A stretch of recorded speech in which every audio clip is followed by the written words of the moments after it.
Hi everyone, എല്ലാവർക്കും ഒരു പുതിയ വീഡിയോയിലേക്ക് വീണ്ടും സ്വാഗതം.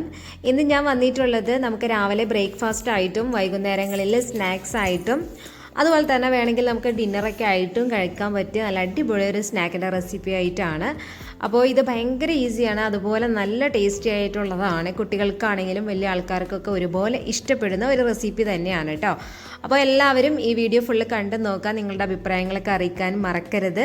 നിങ്ങൾ ട്രൈ ചെയ്ത് നോക്കാം. നിങ്ങൾക്ക് വീഡിയോ ഇഷ്ടപ്പെടുവാണെങ്കിൽ ലൈക്ക് ചെയ്യുക. എൻ്റെ ചാനൽ ആദ്യമായിട്ട് കാണുന്നവർ സബ്സ്ക്രൈബ് ചെയ്ത് സപ്പോർട്ട് ചെയ്യുക കേട്ടോ.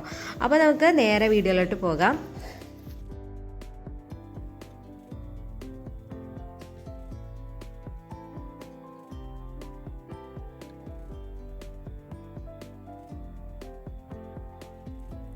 ഈ ഒരു റെസിപ്പി ചെയ്യാനായിട്ട് നമുക്ക് ബ്രെഡാണ് ആദ്യമായിട്ട് വേണ്ടത്. അപ്പം ഞാൻ 3 പീസ് ബ്രെഡ് എടുത്തിട്ടുണ്ട്. അത് നമുക്കിത് ഇതുപോലെ ചെറിയ ചെറിയ ക്യൂബ്സ് ആയിട്ട് കട്ട് ചെയ്തെടുക്കണം. അപ്പോൾ നമ്മൾ എടുക്കുന്ന മുട്ടയുടെ അളവിനനുസരിച്ചിട്ടാണ് ബ്രെഡിൻ്റെ അളവിൽ വ്യത്യാസമൊക്കെ വരുന്നത് കേട്ടോ. അപ്പം ഞാനൊരു ബൗളിലോട്ട് 2 കോഴിമുട്ട പൊട്ടിച്ച് ചേർക്കുന്നുണ്ട്. അതിലോട്ടൊരു 1/4 ഗ്ലാസോളം പാലും കൂടി ഒഴിച്ചു കൊടുക്കുന്നുണ്ട്. പിന്നെ ഒരു 1/2 സ്പൂണോളം ഏലക്കാപ്പൊടി നമുക്ക് ചേർത്ത് കൊടുക്കാം. അതുപോലെ തന്നെ മധുരത്തിന് ആവശ്യമായിട്ട് ഒരു 1/4 ഗ്ലാസോളം പഞ്ചസാരയും ചേർക്കാം. അപ്പോൾ അത് ഓരോരുത്തരുടെ മധുരത്തിനനുസരിച്ചിട്ട് വ്യത്യാസം ചെയ്യാവുന്നതാണ്. ഇനി നമുക്ക് നന്നായിട്ടൊന്ന് മിക്സ് ചെയ്ത് കൊടുക്കുക. വേണമെങ്കിൽ നിങ്ങൾക്ക് മിക്സിയുടെ ജാറിൽ നന്നായിട്ടൊന്ന് കറക്കി എടുക്കാം കേട്ടോ. ഞാനിപ്പോൾ ഇവിടെ നന്നായിട്ട് ഇതുപോലൊരു വിസ്ക് ഉപയോഗിച്ചിട്ട് മിക്സ് ചെയ്തെടുക്കുന്നതേ ഉള്ളൂ. അപ്പോൾ അത് നന്നായിട്ട് മിക്സ് ആയി കഴിഞ്ഞ് കഴിയുമ്പോൾ നമുക്കൊരു പാൻ അടുപ്പത്തോട്ട് വെച്ചിട്ട് 1 ടേബിൾ സ്പൂണോളം വെളിച്ചെണ്ണ അല്ലെങ്കിൽ നെയ്യ് ചേർത്ത് കൊടുക്കാം. നെയ്യ് ആകുമ്പോൾ കുറച്ചും കൂടെ ടേസ്റ്റ് ആയിരിക്കും. നമ്മൾ തയ്യാറാക്കി വെച്ചിട്ടുള്ള ആ മുട്ടയുടെ മിക്സിയിൽ നിന്ന് പകുതി ഒഴിച്ചു കൊടുക്കാം കേട്ടോ. എന്നിട്ട് അതിൻ്റെ മുകളിൽ നമ്മൾ ക്യൂബ്സ് ആയിട്ട് കട്ട് ചെയ്ത് വെച്ചിട്ടുള്ള ബ്രെഡിൻ്റെ പീസസ് ഇട്ട് കൊടുക്കാം.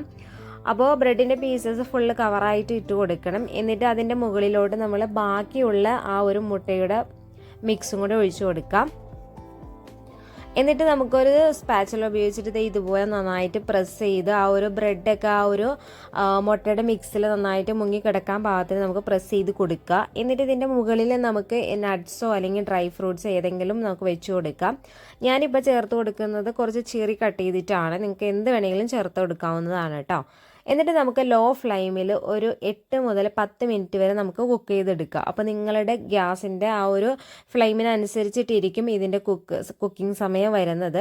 അപ്പോൾ ജസ്റ്റ് ഒന്ന് നിങ്ങൾ ഇളക്കി നോക്കണം. ഈ ഒരു കളറൊക്കെ ആയിട്ടുണ്ടെങ്കിൽ ഇത് മറിച്ചിട്ട് കൊടുക്കണം കേട്ടോ, അല്ലെങ്കിൽ പെട്ടെന്ന് കരിഞ്ഞു പോകും. കാരണം മുട്ടയൊക്കെ ആയതുകൊണ്ട് തന്നെ പെട്ടെന്ന് കരിഞ്ഞു പോകാൻ സാധ്യതയുണ്ട്. അപ്പോൾ ജസ്റ്റ് ഒന്ന് നോക്കണം. ഒരു 5 മിനിറ്റ് 8 മിനിറ്റൊക്കെ ആകുമ്പോൾ നോക്കണം. അപ്പോൾ അതുപോലെ തന്നെ നമ്മൾ മറിച്ചിട്ടൊരു 5 മിനിറ്റോളം കുക്ക് ചെയ്തെടുക്കുക. ഇത് പെട്ടെന്ന് തന്നെ കുക്കിംഗ് ടൈം ഒരുപാട് ആവശ്യമില്ലാത്ത ഒരു റെസിപ്പിയാണ്. അതുപോലെ തന്നെ കുട്ടികൾക്കൊക്കെ ഒരുപാട് ഇഷ്ടപ്പെടും. നല്ല ടേസ്റ്റി ആയിട്ടുള്ള ഒരു റെസിപ്പി തന്നെയാണ് കേട്ടോ. അപ്പോൾ നിങ്ങളെല്ലാവരും ഇതൊന്ന് ട്രൈ ചെയ്ത് നോക്കണം. എന്നിട്ട് നിങ്ങളുടെ ഫീഡ്ബാക്ക്സ് അറിയിക്കാൻ മറക്കരുത്. നിങ്ങൾക്ക് വീഡിയോ ഇഷ്ടപ്പെടുവാണെങ്കിൽ ലൈക്ക് ചെയ്യുക, മറ്റുള്ളവരിലേക്ക് ഷെയർ ചെയ്ത് കൊടുക്കുക. എൻ്റെ ചാനൽ ആദ്യമായിട്ട് കാണുന്നവർ സബ്സ്ക്രൈബ് ചെയ്യാനും മറക്കരുത്. അപ്പോൾ ഇതുപോലുള്ള വെറൈറ്റി സ്നാക്സിൻ്റെയൊക്കെ റെസിപ്പി ആയിട്ട് നമുക്ക് വീണ്ടും കാണാം. അതുവരെ ഓക്കെ, ബൈ, താങ്ക് യു.